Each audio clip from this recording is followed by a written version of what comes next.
Bom, gente, continuando aqui a nossa aula sobre o histórico da eletricidade, tá bom?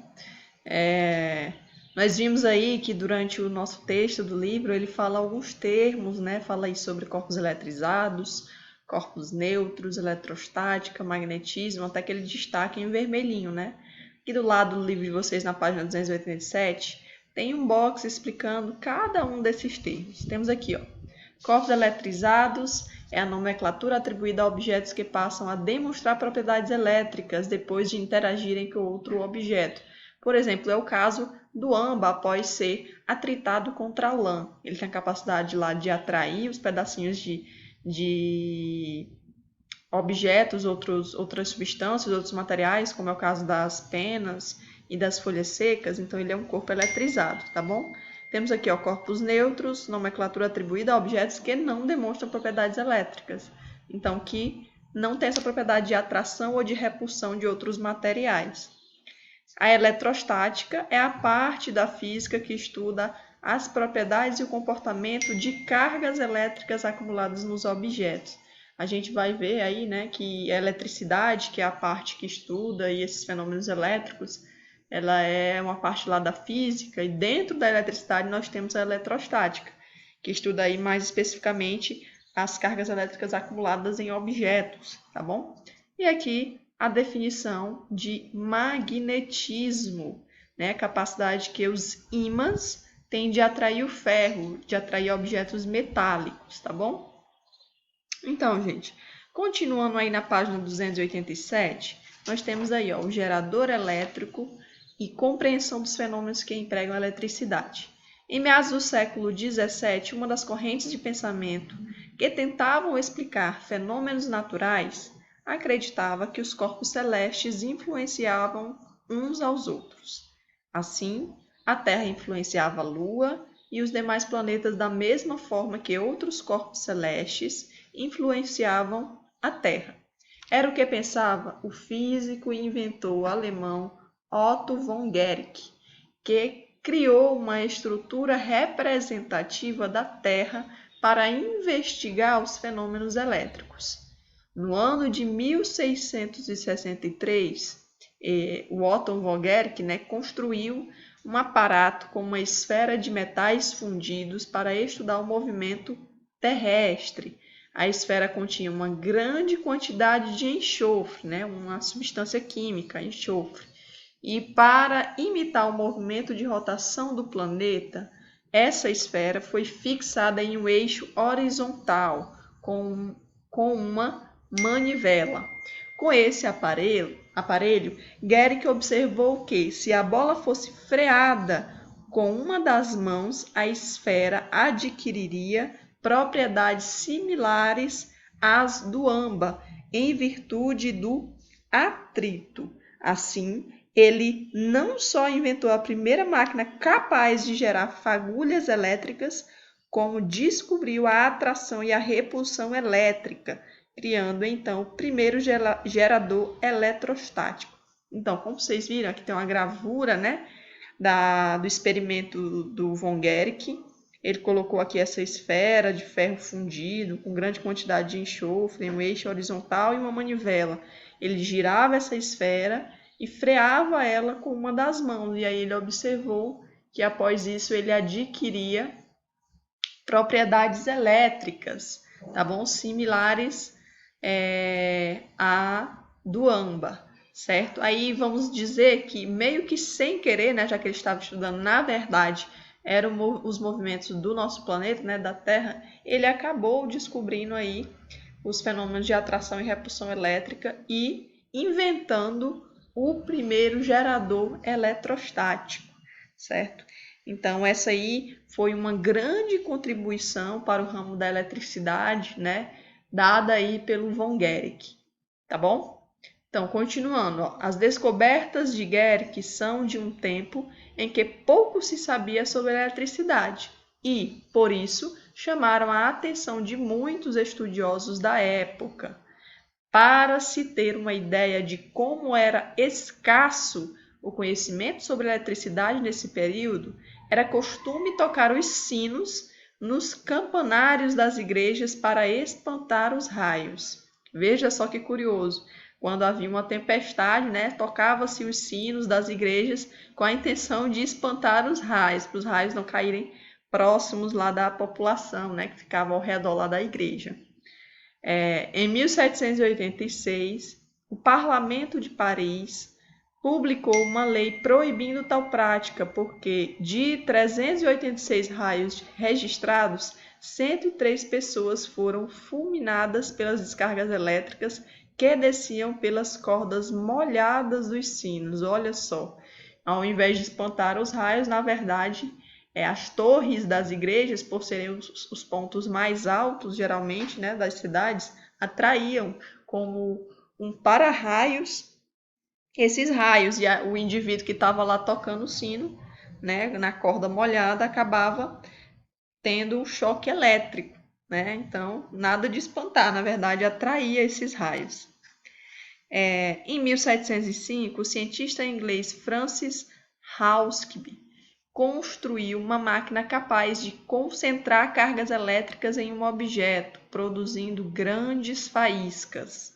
Essa invenção consistia em um bulbo de vidro com uma pequena quantidade de mercúrio em baixa pressão, reproduzindo um ambiente próximo ao vácuo, rotacionado manualmente por meio de uma manivela.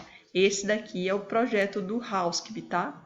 Então aqui era a esfera com o mercúrio dentro em baixa pressão, praticamente com vácuo, tá bom?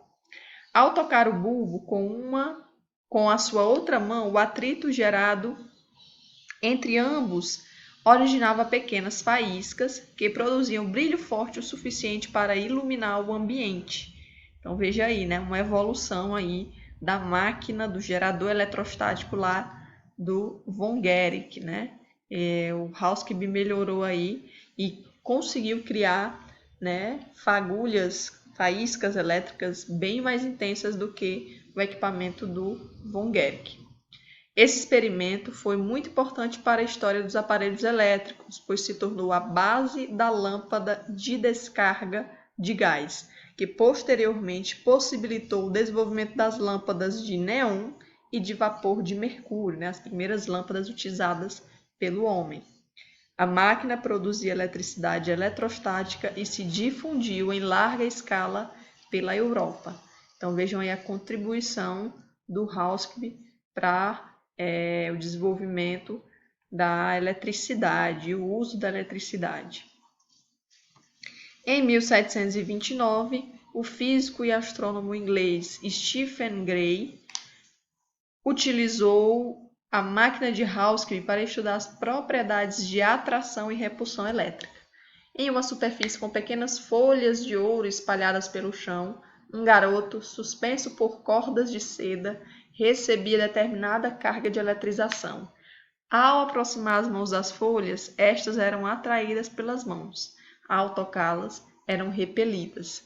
Esse experimento foi importante para, além de compreender as propriedades de atração e repulsão elétrica, perceber que alguns materiais, como a seda, isolam a eletricidade, né, funcionam como isolantes elétricos, e outros, como é o caso do corpo humano, e os metais permitem a sua condução. Então, são considerados condutores elétricos. Então, vejam aí esse experimento do Stephen Gray, meio esquisitão aí, né, utilizando um garotinho, mas vejam que através desse experimento, Gray vai conseguir compreender que o processo de eletrização pode ocorrer, no caso aí, né, por atrito ou por contato, né? Então, quando o garoto toca na folha de ouro, né, ele atrai a folha de ouro, que quando toca, ele depois repele. Então, vejam aí como esse experimento vai contribuir para a compreensão dos processos de eletrização, tá bom?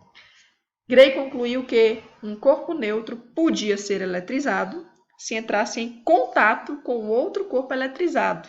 Então, é isso que eu estava falando. Ó. Veja como, a partir desse experimento, Gray conseguiu entender, compreender como ocorria o processo de eletrização. Preciso de um corpo eletrizado para tornar um corpo neutro também eletrizado, tá bom? Demonstrou também a existência de dois tipos de materiais, os condutores e os isolantes.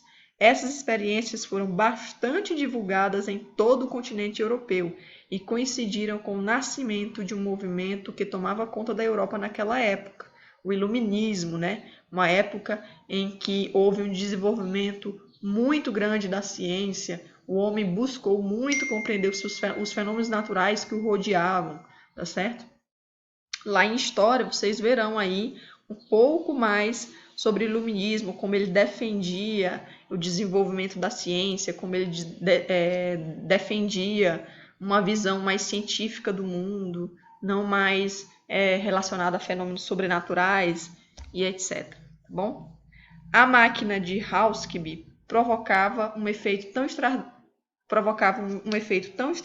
extraordinário para a época que foi adotado pelos ilusionistas e mágicos de ruas. As pessoas interessadas em eletricidade se autodenominavam eletricistas, por isso que ainda hoje permanece, né, esse nome de eletricista.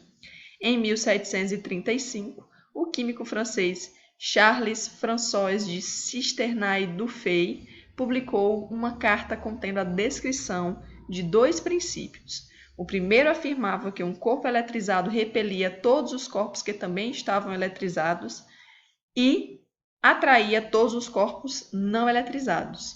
O segundo trazia a existência de dois tipos de eletricidades, a vítrea e a resinosa. Neste princípio, Dufay afirmava que corpos com a mesma eletricidade se repeliam e corpos com eletricidades diferentes se atraíam. Essa descoberta, né, do Dufay, embora seja um pouco diferente do que hoje nós conhecemos, mas ela trouxe a noção para o conhecimento que nós temos hoje. Hoje nós sabemos que corpos que têm a mesma carga, eles se repelem, né? Então, como o Dufay falou, de mesma eletricidade se repeliam. Na verdade, há corpos que têm a mesma carga elétrica, positivo com positivo se repele, negativo com negativo se repele. Já corpos que têm diferentes cargas, que o Dufay chamou de diferentes eletricidades, se atraem, né? Positivo com negativo se atrai, certo? Em suas pesquisas, Dufay analisou os trabalhos realizados por outros cientistas, como Otto von Guericke, Francis Hauskby e Stephen Gray, e se propôs a refazer alguns experimentos com pequenas modificações. Seu esforço trouxe novos resultados que permitiram uma melhor compreensão a respeito dos fenômenos que empregam a eletricidade. Então, gente, aqui, portanto, nós conhecemos um pouco aí sobre o histórico da eletricidade. Vamos ainda ver um pouco sobre esse histórico nas próximas aulas e conhecer aí o processo de eletrização mais a fundo. Então, até a próxima aula.